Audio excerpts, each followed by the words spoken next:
الحمدللہ رب العالمین والصلاة والسلام علی نبیہ الکریم، اما بعد فاعوذ باللہ السمیع العلیم من الشیطان الرجیم، بسم اللہ الرحمن الرحیم۔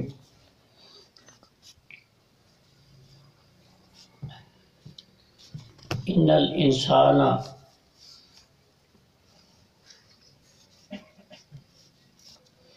لقد خلقنا الانسان فی احسن تقویم، سبحانک لا علم لنا الا ما علمتنا انک انت العلیم الحکیم۔ رب اشرح لی صدری ویسر لی امری واحلل عقدۃ من لسانی یفقہوا قولی۔ ان اللہ وملائکتہ یصلون علی النبی یا ایھا الذین آمنوا صلوا علیہ وسلموا تسلیما۔ اللہم رب صل وسلم دائما ابدا علی حبیبک خیر الخلق من بعد کلہم۔ اللہ تبارک و تعالیٰ کی حمد و ثنا کے بعد درود پر نور آقا دو جہاں حبیب مصطفیٰ احمد مجتبیٰ محمد رسول اللہ صلی اللہ علیہ وسلم دی ذات مبارکہ تے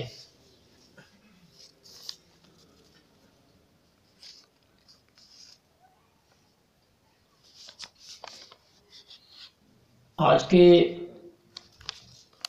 اس پروگرام میں شرکت کے لیے آنے والے تمام اکابرین، میرے دوست، میرے بھائی، میرے بیٹے، دور دراز کا سفر اور مشقت برداشت کرتے ہوئے جو تشریف لائے ہیں، دل کی اتھا گہرائیوں سے خوش آمدید کہتا ہوں۔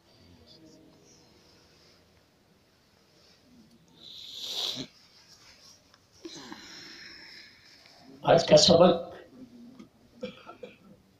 علم الادویہ پہ، مدارج ادویہ پہ ہے، لیکن چند ضروری باتیں انشاءاللہ میں آپ کی خدمت میں کرتا چلوں گا، اگر کوئی رہ جائے تو ضرور یاد کروانا۔ سب سے پہلی بات تو یہ ہے کہ آپ کا اتنی مشقت سے، اتنے درد سے، مصائب سے گزرتے ہوئے یہاں تک پہنچنا میری نظر میں بہت بڑی بات ہے، اور اس کا آپ کو اللہ کریم ضرور صلہ عطا فرمائیں گے۔ یہاں ایک چھوٹی سی حکایت عرض کرنا چاہتا ہوں، اس میں آپ کے لیے حوصلے کے لیے بھی بہت کچھ ہے، اور دوسرے طلباء کے لیے، سیکھنے والے کے لیے ایک سبق بھی۔ جب بیت اللہ شریف کی دیواریں بننے لگی تو وہاں ایک مکڑے نے اپنا گھر بنایا ہوا تھا۔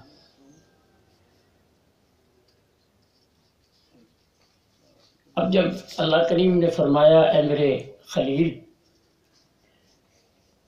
اپنے بیٹے کے ساتھ میرا یہ گھر تعمیر کرو، دیواریں بناؤ، اس مکڑے کو پتہ چلا کہ اب یہ تعمیر ہونے والی ہے، میں نے تو یہاں گھر بنایا ہوا ہے۔ اس نے دعا کی، الہی میرا گھر اجڑنے والا ہے، میرا گھر ابھی گرا دیا جائے گا، مجھے اپنے گھر سے الفت ہے، محبت ہے، اے اللہ میرے اس دکھ درد کا کوئی مداوع ہو۔ اللہ کریم نے اپنے خلیل کو فرمایا، رو ذرا مجھے مکڑے سے یہ معاملہ طے کر لینے دو۔ سبحان اللہ۔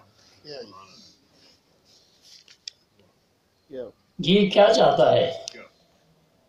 اس نے کہا اپنے گھر سے محبت کرتا ہوں، میرے سامنے آنکھوں کے اب یہ ٹوٹے گا، میرے دل میں جو درد کی کیفیت ہوگی وہ صرف میں ہی جانتا ہوں۔ اللہ نے فرمایا مکڑے آ میرے ساتھ سودا کر۔ اللہ جی مالک بھی تو ہے، خالق بھی تو ہے، ہر چیز تیری ہے، میرا مال و جان بھی تیرا ہے، تو ہی اس کا مالک ہے، میرے پاس کیا ہے جس کا میں سودا کروں؟ اللہ کریم نے فرمایا ہاں یہ سب کچھ بات درست ہے، لیکن آج ایک سودا میں پیش کرتا ہوں، اب تیرے دل میں آئے تو اس کو قبول کر، تیرے دل میں آئے تو انکار کر۔ اللہ کریم نے فرمایا ایسا کر، اس گھر کی قربانی تو دے دے، میں تیری زندگی کو دراز کر دوں اور تو غار ثور پہ چلا جا۔ سبحان اللہ۔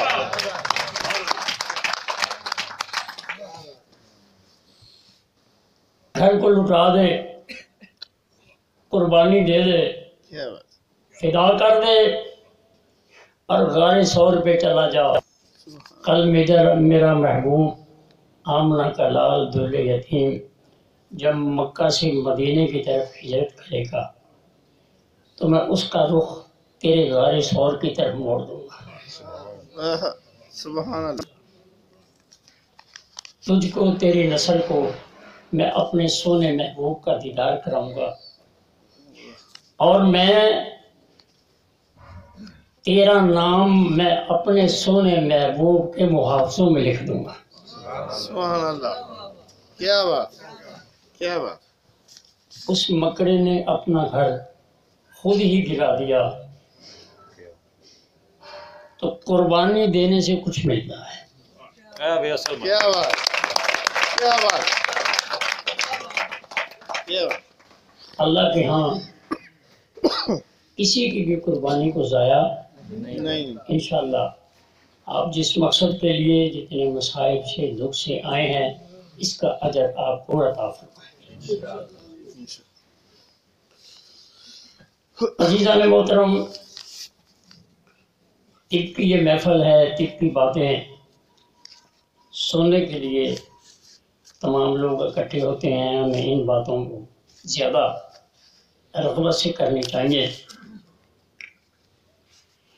آج میں اسباب ممرضہ پہ تھوڑی سی بات کر کے، کیونکہ وقت مجھے پتہ ہے،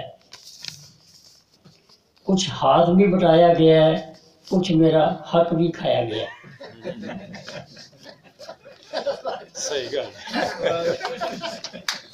تبصرہ صحیح ہے۔ چلیں میں یہ دباؤ آپ پہ ڈال دوں گا۔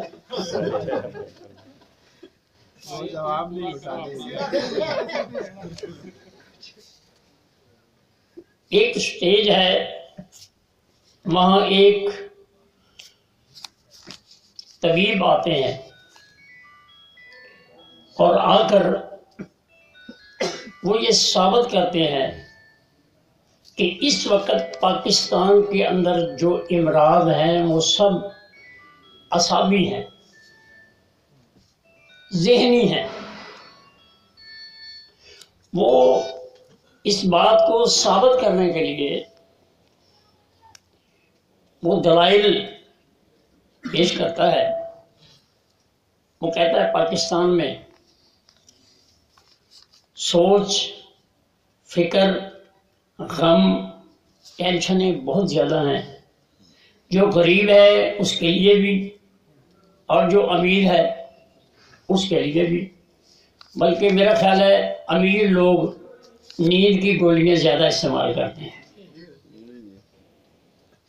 زیادہ پیشاب انہیں کو آتا ہے. غریب اپنا پسینہ بہا کے، یہ بھی طب کی باتیں ہیں بھائی. تو وہ دلائل دیتا ہے کہ ایک کارخانے دار ہے وہ بھی پریشان ہے، ایک غریب ہے وہ بھی پریشان ہے، جوان اولاد ہے اس کی بھی پریشانی ہے، آمدن کم ہے، زیادہ ہیں. وہ پوری طرح اس بات کو سامعین سے منواتا ہے کہ اعصابی امراض زیادہ ہے، داد وصول کرتا ہے. اس کے بعد دوسرے ایک طبیب آتے ہیں. وہ آ کر کہتے ہیں کہ ان کی بات اپنی جگہ درست،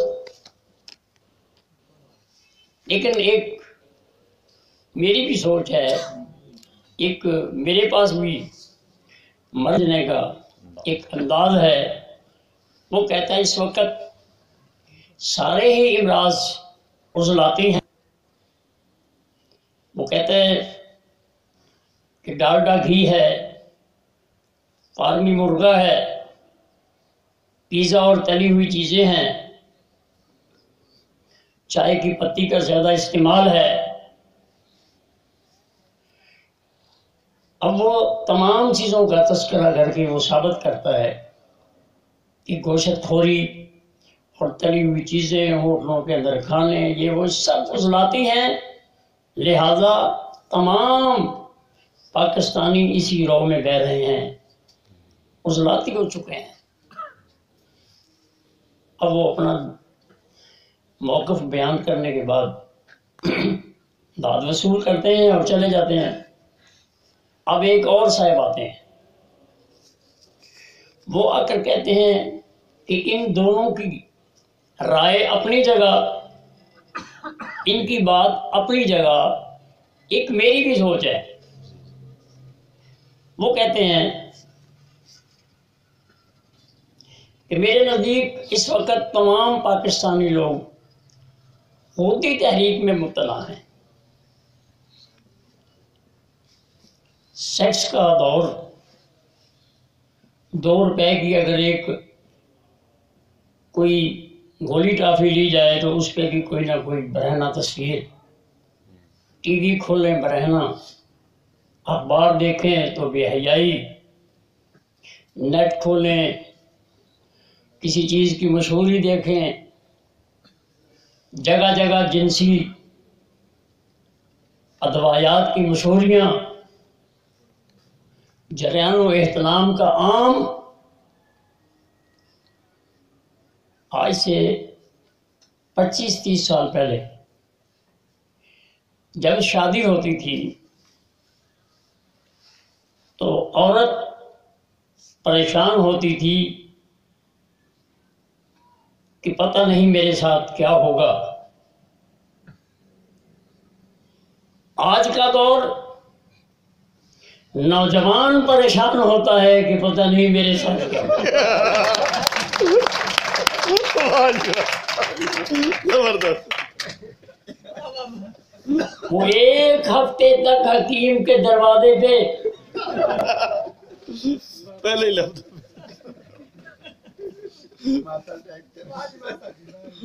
اب کیسے فیصلہ کریں کون سچا ہے، کس کی جائے.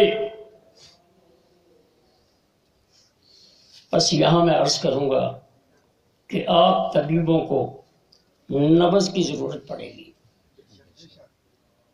کہانی سن کر دوائی نہیں دینی. آپ نے نبض دیکھنی ہے اور نبض کے مطابق آپ نے علاج معالجہ کرنا ہے. بس نبض آپ کی ایسی رہنمائی کرے گی کہ آپ اس کے دکھ درد کا مداوا بن جائیں گے۔ عزیزان محترم، طب آج بھی اسی طرح فعال ہے جیسے آج سے 100 سال 50 سال پہلے تھی،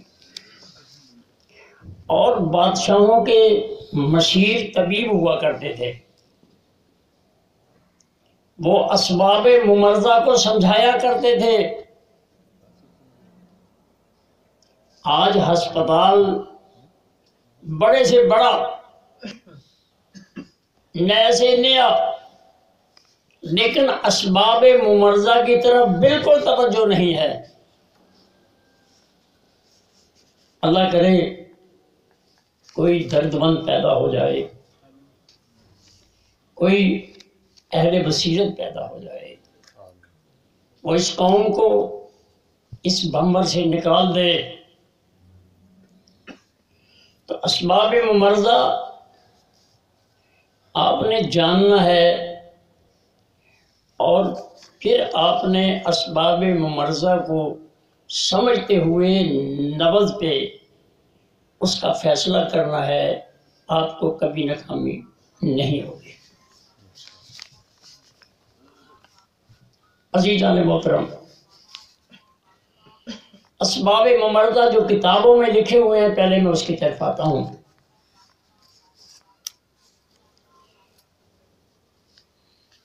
سب سے پہلے لکھا ہے، پھر ہے مأکولات و مشروبات۔ ہوا کا زیادہ ٹھنڈا ہو جانا، زیادہ گرم ہو جانا، اس میں کوئی تعفن کا شامل ہو جانا، اس کو نام آپ کوئی دے لیں، کرونا دے لیں، کوئی اور نام جو آپ کی منڈی مارکیٹ میں زیادہ آپ کو آمدن دے وہ استعمال کر لیں، لیکن اسباب ممرضہ جو 6 ہیں، ان کے علاوہ اور کوئی مرض کا سبب نہیں ہو سکتا، نہ آج اور نہ آنے والے کسی اور دور میں۔ ہوا، مأکولات و مشروبات، کھانا اور پینا، بے وقت کھانا، بے وقت پینا، بغیر بھوک کے کھانا، بغیر پیاس کے پینا، یا بھوک کے ٹائم پر نہ کھانا، یا پیاس کے ٹائم پہ نہ پینا، یا ان میں کوئی تعفن کا شامل ہو جانا۔ نیند اور بیداری مختصر کروں گا، اور میں پہلے سے یہ بات آپ سے بھی کہتا ہوں کہ جو مختصر چیز ہے وہ گرفت میں آتی ہے، طویل لمبی ہو وہ کچھ حصہ رہتا ہے، کچھ۔ مأکولات و مشروبات، کھانا پینا، نیند و بیداری، سونے کا، اٹھنے کا ایک انداز، ایک ایسی ترتیب جو آپ کو صحت مند رکھے۔ حرکت سکون بدنی، حرکت سکون نفسانی۔ جسم سے زیادہ مشقت لینا یا وہ غم صدمہ۔ اس کے بعد نیند و بیداری، زیادہ سونا، کم سونا، وقت سے بے وقت سونا، یہ تمام نیند و بیداری میں شامل ہیں۔ اور آخری جو کتابوں میں اسباب ممرضہ لکھا ہے وہ احتباس و استفراغ۔ کسی چیز کا جسم میں زیادہ ہونا اور پھر رک جانا، یا کسی چیز کا جسم سے زیادہ خارج ہو جانا، یہ مرض کا سبب ہے۔ اب اس اسباب ممرضہ کو میں نے چھوٹے سی قرآن کریم کی ایک آیت میں اس کو سمجھا دیا ہے، سمو دیا ہے۔ اللہ میری اس کاوش کو قبول فرمائے۔ اللہ فرماتے ہیں وَجَعَلْنَا اللَّيْلَ لِبَاسًا وَجَعَلْنَا النَّهَارَ مُعَاشًا، دن معاش کے لیے اور رات سونے کے لیے۔ عزیزان محترم، جب سورج غروب ہوتا ہے تو دن اختتام ہو گیا، دن ختم ہو گیا، رات شروع ہو گئی۔ آپ کام چھوڑ کر نماز مغرب پڑھ کر آپ کھانا تناور کریں، لیکن دو باتیں آپ کے ذہن میں ضرور ہونی چاہیے کہ ایک تو سارے دن کی تھکاوٹ موجود ہے، اور ایک ابھی میری نماز فرضی جو ہے وہ باقی ہے۔ کبھی ایسا نہ ہو کہ کھانا زیادہ استعمال ہو جائے اور بے بس ہو کر نیند کا غلبہ ہو جائے اور میری نماز جو ہے وہ چھوٹ جائے۔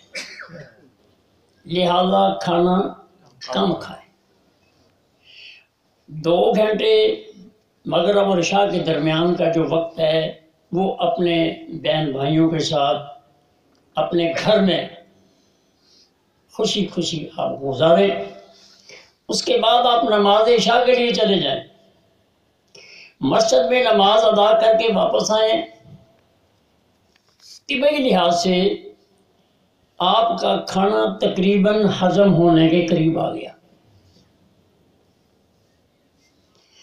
اب آپ سو گئے، جب صبح اللہ اکبر کی آواز کان میں آئی تو صبح ہو گئی۔ صبح اٹھ کر نماز فجر کے لیے آپ نے جانا ہے، اور نماز فجر کو جانا اور آنا اور کچھ دیر مسجد میں بیٹھنا، اس کے بعد پھر گھر آنا اور پھر کھانا کھا کے معاش کی طرف چل دینا، اور ساتھ کوئی ڈبہ وغیرہ روٹی کا نہ اٹھانا، جہاں کہیں کوئی پھل میسر آئے دوپہر کو ہلکا پھلکا وہ کچھ کھا لیا جائے۔ اب نچوڑ کیا ہے، خلاصہ کیا ہے، کہنا کیا چاہتا ہوں؟ سونا اور جاگنا دماغ و اعصاب کے تحت ہے، کھانا اور پینا قلب و عضلات کے تحت ہے، اور احتباس و استفراغ جگر کی غدد کے تحت ہے۔ اگر آپ نے سونا اور جاگنا صحیح کر لیا اس آیت مبارکہ کے مصداق میں، آپ نے کھانا اور پینے کا انداز اس انداز سے بنا لیا جیسا کہ یہ بیان ہو رہا ہے، تو ان دو کاموں کے کرنے سے آپ کا احتباس و استفراغ یعنی بول و براز خود بخود ٹھیک ہو جائیں گے، آپ کو دوائی لینے کی ضرورت اور تمام امراض، بلڈ پریشر ہیں، گردوں کے امراض ہیں، اسی طرح آج ہسپتالوں کے اندر ایک ایک وارڈ میں سینکڑوں مریض، اور پھر بھی جگہ نہیں ہے، مریض بہت زیادہ ہیں۔ یہ تمام کی تمام بیماریاں اس لیے ہیں کہ آپ نے طب کے اس اصول کو قرآن پاک کی اس آیت مبارکہ کے مطابق آپ نے اپنی زندگی گزارنی چھوڑ دی ہے۔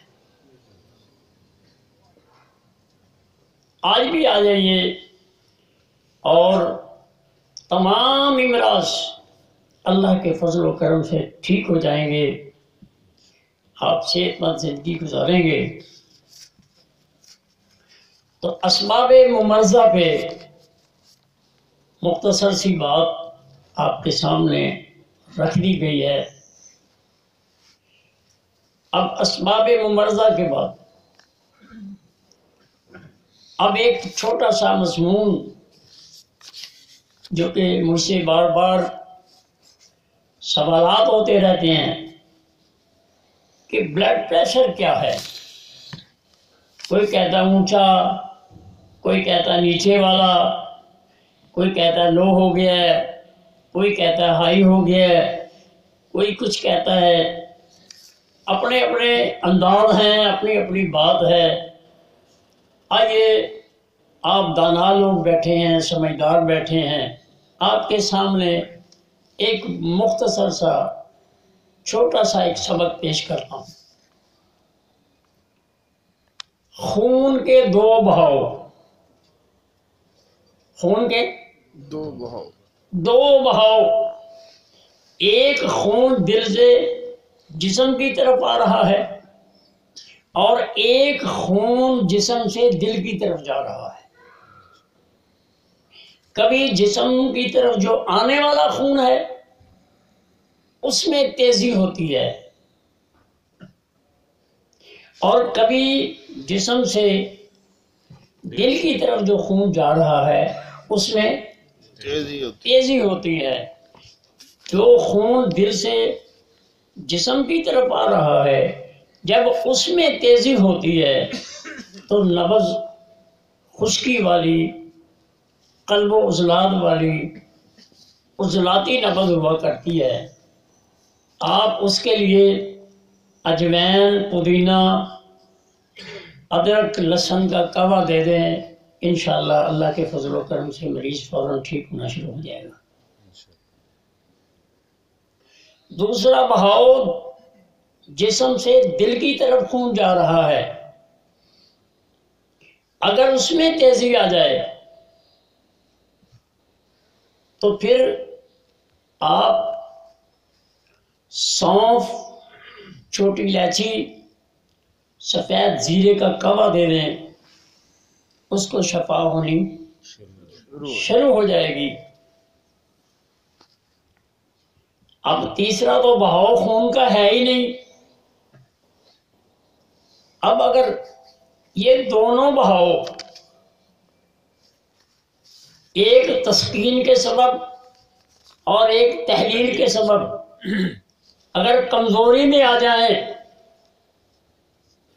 تو اس کی تاریخ اعصابی ہوگی، بلغم کی زیادتی ہوگی، رطوبت کی زیادتی ہوگی۔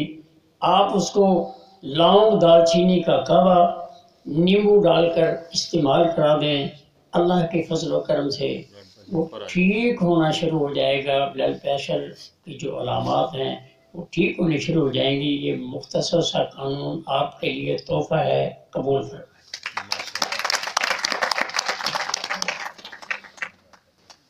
مانگتے پھرتے ہیں اغیار سے مٹی کے چراغ، اپنے خورشید پہ پھیلا دیے سائے ہم نے، کیا ہوا؟ اگر آپ لوگوں نے پینٹیں، شرٹیں، ٹائیاں نہیں لگائی تو کیا ہوا؟ یہ کوئی عقل کا معیار نہیں ہے، فن کا معیار نہیں ہے۔ یہ فن جو آپ سیکھ رہے ہیں یہ ایک بہت بڑا خزانہ ہے، اور اس سے آپ چھوٹے چھوٹے علاج معالجہ سے بڑی بڑی امراض کا آپ علاج کر سکتے ہیں۔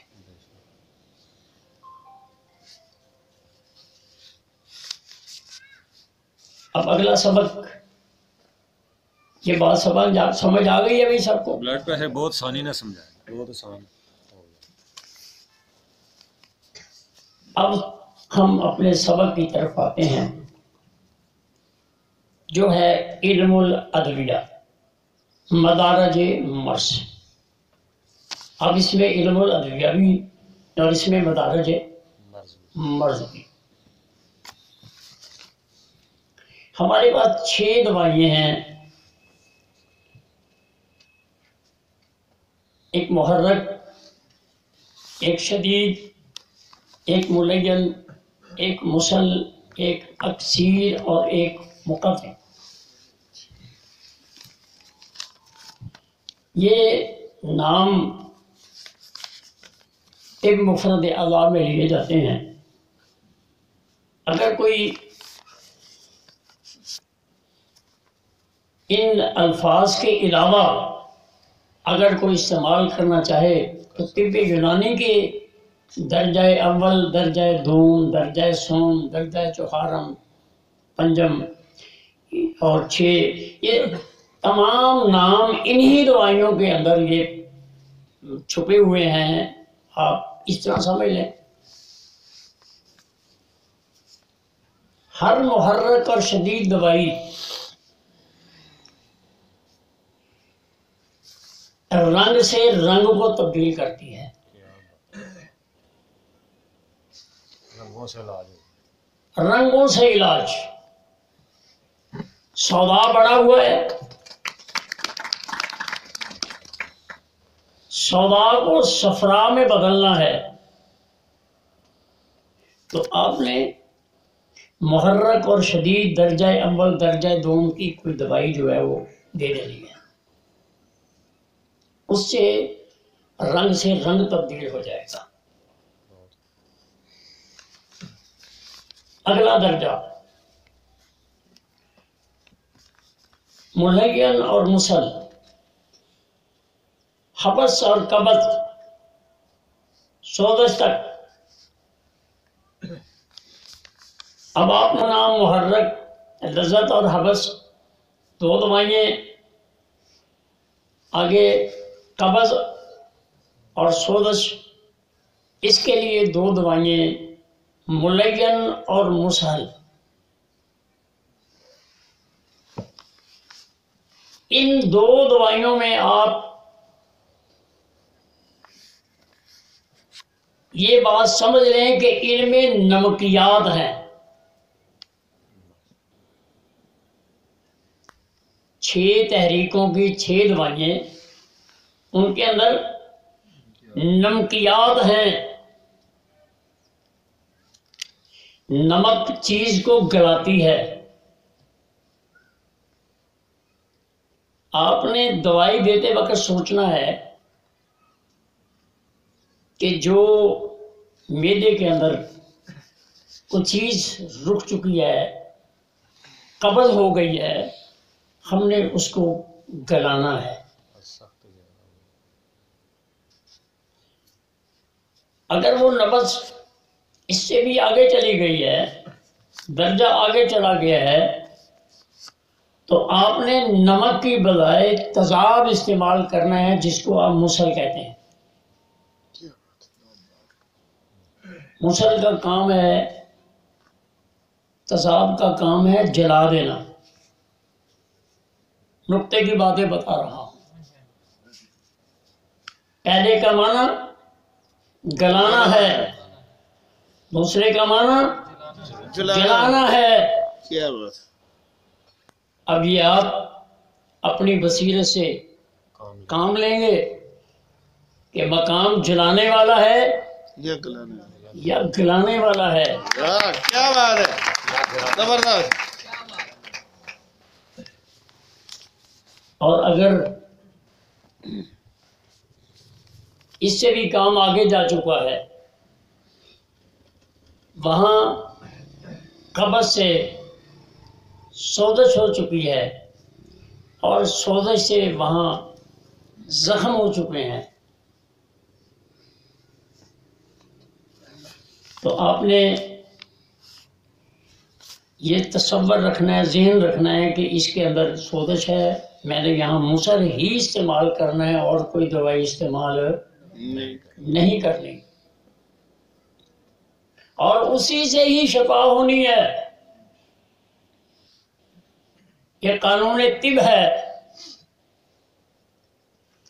اپنی ٹائی نہیں چلتی. کیا بات اب اگر سوزش کی وجہ سے ورم پیدا ہو چکا ہے، پہلے آپ نے دوائی دی محرک اور شدید رنگ سے رنگ کو تبدیل کرنے کے لیے، پھر آپ نے دوائی دی جلانے اور جلانے. جلانے اور گلانے کے لیے. کام آگے جا چکا ہے. پہلا عمل رنگ سے رنگ تبدیل کرنے کا معنی مفہوم یہ ہے کہ ایک تحریک سے آپ دوسری تحریک کو پیدا کر رہے ہیں. بس آگے جو آپ دے رہے ہیں ملین اور مسل، تو آپ کے ذہن میں یہ بات ہونی چاہیے کہ تحریک کے سبب تسکین والے مقام پر کچھ خمیر پیدا ہو چکا ہے. مقام مرض کیا ہے؟ تحریک. اس کے سبب، تحریک کے سبب تسکین والے مقام پر خمیر پیدا ہو چکا ہے. اب آپ نے اس خمیر کو نکالنے کے دو انداز میں نے آپ کے سامنے رکھ دیے ہیں کہ آپ نے اس کو گلانا ہے یا آپ نے اس کو جلانا ہے. اگر مرد اس سے بھی آگے چلا گیا،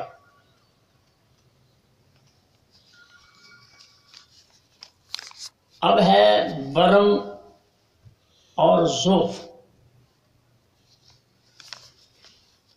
ورم کا معنی مفہوم یہ ہے کہ جب کوئی آدمی زمین پہ کہیں گرتا ہے، اس کو رگڑ لگتی ہے، کچھ دیر کے بعد، یعنی وہ رگڑ لگنا سوزش ہے، اور آہستہ آہستہ اس کا پھول جانا، وہاں وہ ورم آنا، یہ ورم ہے.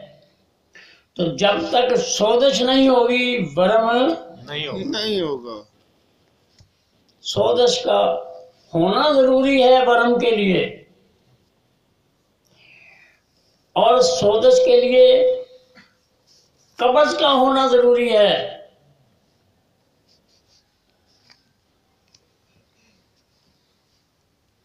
اور قبض، تحریک شدت پکڑنے سے قبض ہوگی. اس کو پروتے چلے جائیے. اب ورم ہو چکا ہے، آپ نے ورم والے مقام کو کوئی بھی اکسیر جو ہے وہ آپ نے استعمال کرنی ہے. اصل مرض جو ہے وہ سوزش تک ہے. دو پہلی چیزیں تحریک کے سبب تحریک والے ہی مقام پر ہے، اکڑاؤ اور درد. سمجھ آ رہی بات؟ پہلا جہاں تحریک شروع ہے وہاں یہ دو چیزیں اکڑاؤ اور درد ہے. جب مرض تسکین والے مقام پر چلی جائے گی تو وہ اکڑاؤ اور درد کم ہو جائے گا. تسکین والے مقام پر جو خمیر جمع ہو چکا ہے اس کی علامات جو ہے وہ سامنے آنی شروع ہو جائیں گی، یعنی اس عضو کا پھولنا، اور جب اس کا بروقت علاج نہ کیا جائے تو اس کا رسنا. جیسے کچھ لوگوں کے، اللہ سب کو محفوظ رکھے، پیروں میں زخم ہوتے ہیں. زخم تو ہوتا ہے لیکن اسے درد نہیں ہوتا. پھر ڈاکٹر اس پیر کو کاٹ دیتے ہیں، اس عضو کو کاٹ دیتے ہیں. تو یہاں زہر ہے، وہ اس کو جلا رہا ہے.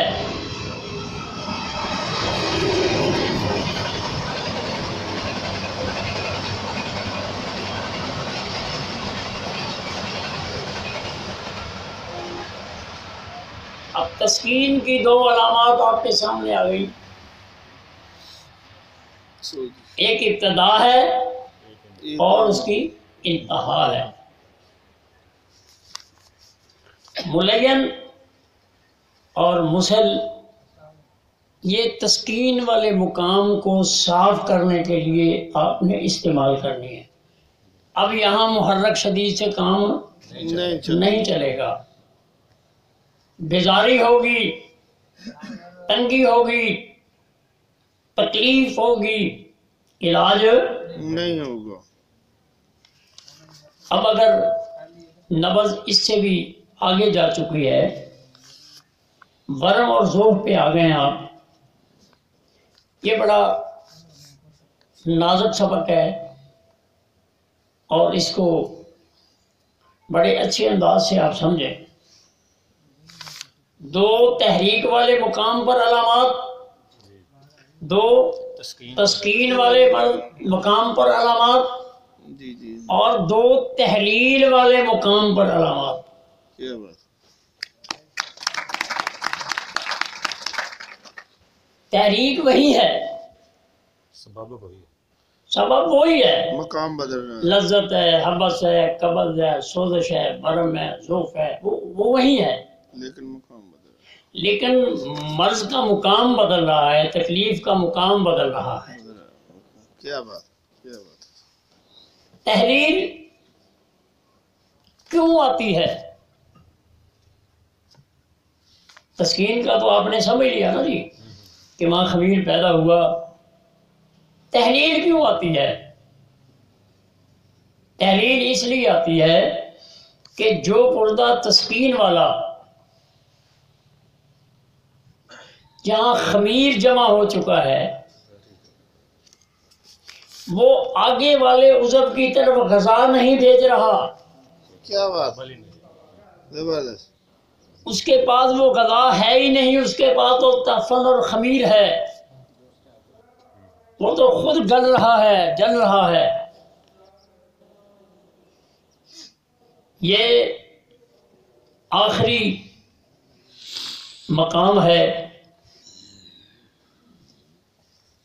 اور اگر تحلیل والے مقام کو اگر غذا نہ ملی تو پھر وہ ضعف کے سبب، کمزوری کے سبب وہ گر پڑے گا، جس کو عام لفظوں میں ہم فارج کہیں گے.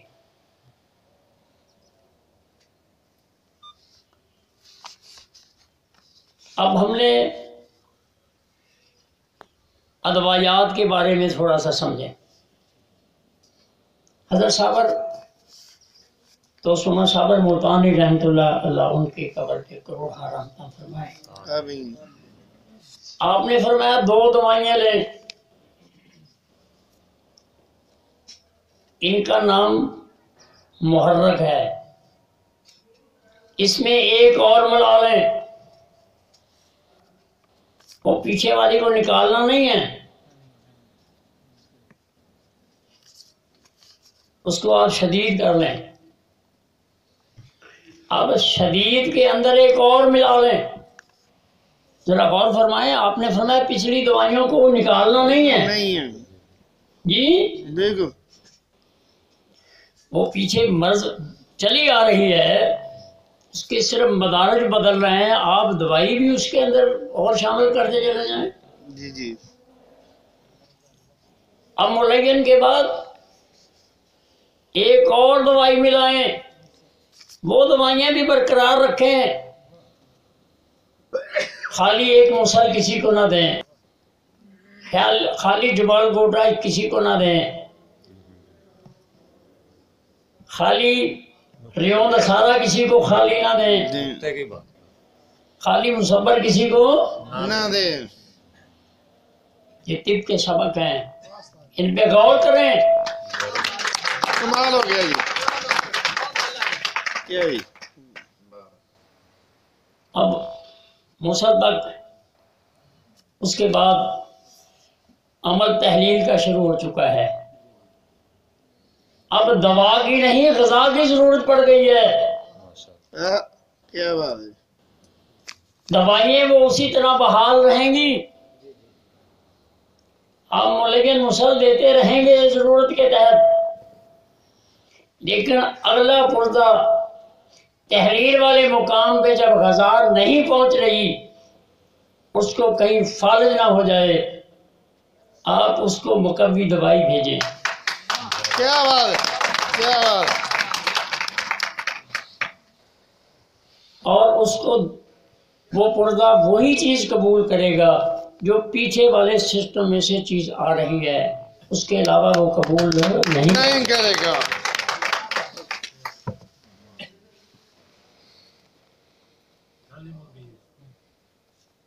اللہ کریم نے ہمیں جس طب سے وابستہ کیا ہے، ہم جتنا ناز کریں، جتنا نخرہ کریں، جتنا اکڑ پن کریں، کم ہے۔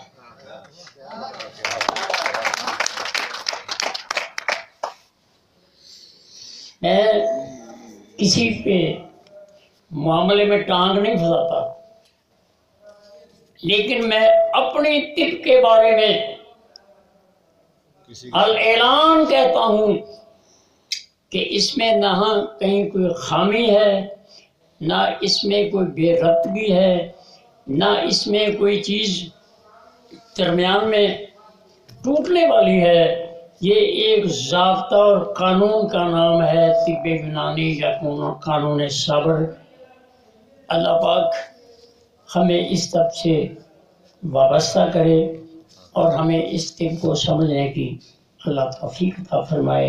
ٹائم کافی ہو چکا ہے، میں اور بھی چاہتا تھا، لیکن ابھی میں نے سوالوں کے لیے ٹائم دینا ہے۔ اب میں چاہتا ہوں کیونکہ جمعے کا دن ہوتا ہے تو یہ بات سامنے ہوتی ہے، اب سوالوں کے لیے آپ کے لیے ٹائم ہے۔ اگر کوئی میری بات رہ گئی ہے تو وہ مجھے یاد کرا دیں، پھر میں انشاءاللہ دوہرا دیتا ہوں۔ سر آپ نے پچھلے لیکچر میں ورمی نبض میں ہماری بات ہوئی تھی جی کچھ جو اس کا جواب انکمپلیٹ تھوڑا سا رہ گیا تھا۔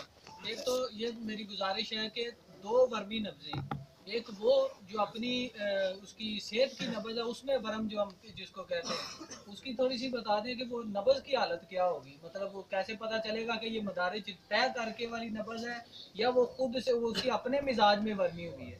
ایک اس کو ذرا حوالے کر دیں۔ جزاک اللہ جی، بہت اچھا سوال ہے۔ سر ایک اور سر مہربانی ہے، ہماری جو ادویات جو ہم مطلب پہلے ایک سوال مکمل کر لیں پھر اس کے بعد اکٹھے ہم عموماً یہ لفظ لکھتے ہیں کہ یہ عضلاتی غدی ورمی ہے۔ اس کا معنی مفہوم یہ ہے کہ اس شخص نے کبھی عضلاتی چیزیں کھائی ہیں اور کبھی غدی کھائی ہیں۔ وہ عضلاتی اور غدی چیزیں کھاتا رہا ہے تو دونوں ہی جگہ پہ کچھ تحریک کی علامات ہیں۔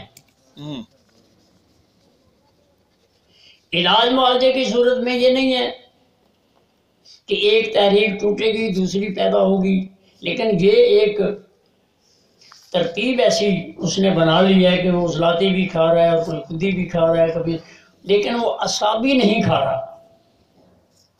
اب وہ مرض کا سبب بن گئی، آپ اس کو اعصابیت دیں گے، رطوبت دیں گے، اس کا جو توازن ہے وہ برابر ہو جائے گا۔ سمجھ آئی جی؟ ملی جڑی علامات آئیں گی دونوں کی غذا کھانے سے جی دونوں جگہ کو تحریک ہوگی۔ تو کمی کس بات کی ہے کہ اس میں رطوبات نہیں ہیں۔ اب آپ نے اس کی رطوبت پیدا کرنی ہے تو وہ دونوں علامات جو ہیں وہ ٹھیک ہونی شروع ہو جائیں۔ اس کو ہم عضلاتی غدی ورمی نبض کہیں گے۔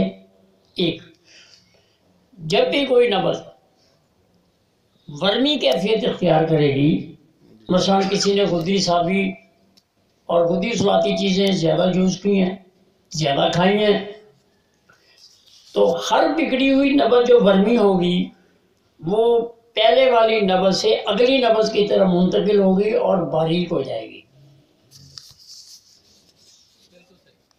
اگلی نبض کی طرف منتقل ہوگی۔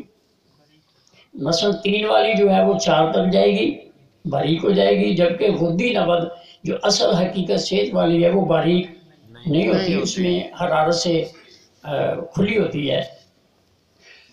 تو اسی طرح غدی عضلاتی جبکہ وہ 4 انگلوں پہ ہے، اگر وہ غدی صابی ہوگی، گرم تر ہوگی، تو پھر وہ دونوں انگلیں جو سائڈ والی ہیں وہ کم ہونی شروع ہو جائیں گی اور وہ نبض باریک ہونی شروع ہو جائے گی۔ اچھا استاد محترم میں رہا کہ نامکمل تحریک پہ بھی تھوڑا سا اگر روشنی ڈال دیں تو وہ یہ جی میں سمجھ دیکھیں، نامکمل، یہاں ایک سوال پیدا ہوتا ہے کہ وہ کون سی نامکمل ہے جس کو مکمل کیا جائے، یہ بتا دیں۔ سر آپ اکثر یعنی کہ عضلاتی یا گدی یا جو بھی ہے کوئی ایک تحریک جو نامکمل ہوتی ہے۔ اچھا، یہ اب سوال ایسا حل ہو جائے گا انشاءاللہ، پہلے نہیں ہونا تھا۔ جی میری گزارش ہے جی کہ ہر نبض جی 1 دن میں یا 2 دن میں عضلاتی غدی سے غدی عضلاتی نہیں ہو جایا کرتی، جی جی وہ آہستہ آہستہ ہوتی ہے۔ جی جی تو ابھی جب اس کے پورے مدارج پورے نہ ہوں تو وہ نامکمل ہے، جی یعنی گویا کہ آپ نے اس کو ابھی غدی عضلاتی اور غدی صابی دوائی دینی ہے جی، اس کو وہ شفا مکمل ہو جائے گی۔ یعنی اس کو سر 2 یا اسی تحریک کی دوائی دیں گے یا 2 اگلی تحریکوں کی دوائی دیں گے؟ میں نے کہا جو نامکمل سے مراد یہ ہے کہ پہلے آپ نے اس تحریک کو بیچ میں علاج کے لیے شامل کرنا ہے۔ ٹھیک۔ ایک ہمارے مفت اعضاء والوں کے پاس بھی یہ بات ہے کہ صحت والی نبض نامکمل ہے جی، یہ آگے کی طرف چلی گئی تب بھی وہ نامکمل ہے، وہ پیچھے کی طرف چلی گئی تب بھی نامکمل ہے۔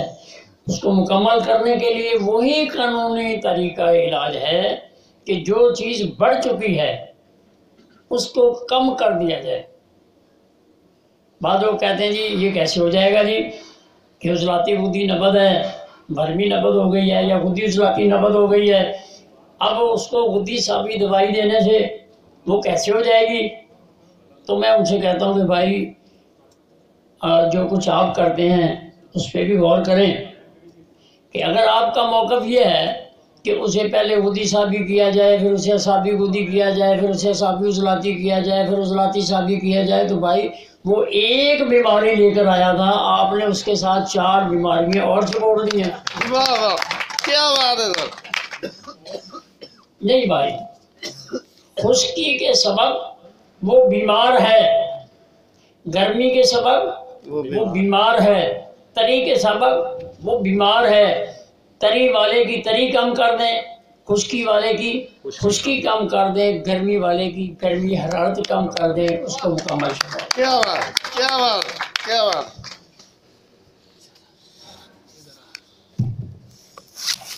اب دوسرا سوال۔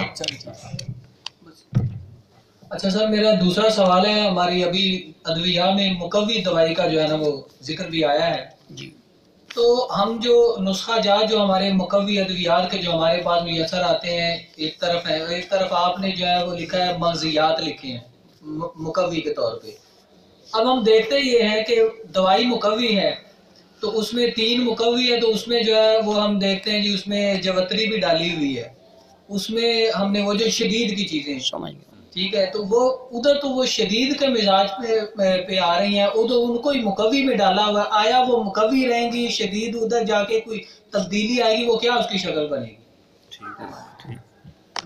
ایک جی یہ سوال جو ہے نا کہ آپ لوگوں کو میرا خیال ہے سکھانے کے لیے کیا گیا ہے، انہیں آتا ہے، کیونکہ میں نے کتاب میں لکھا ہوا ہے اور وہ بہت پڑھتے ہیں، مجھے پتہ ہے کہ مقویات صرف مغزیات ہیں،